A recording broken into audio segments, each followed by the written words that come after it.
Okay, let's create a mold now.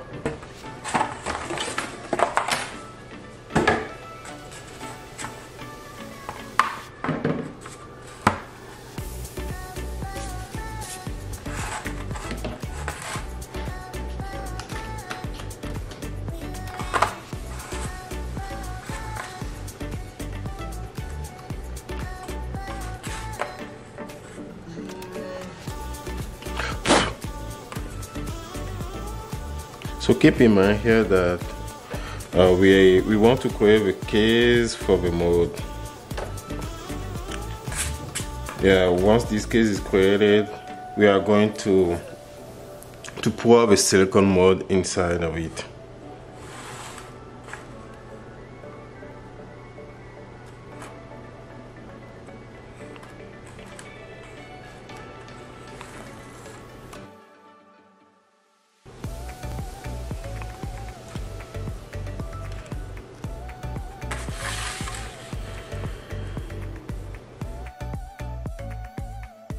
Marker.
So next step, we are going to use the agent release and spray it all over the 3D printed part, also inside the box that we created.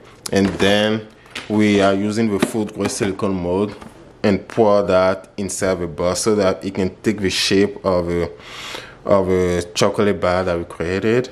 And then we can use it as a mold to make the actual chocolate.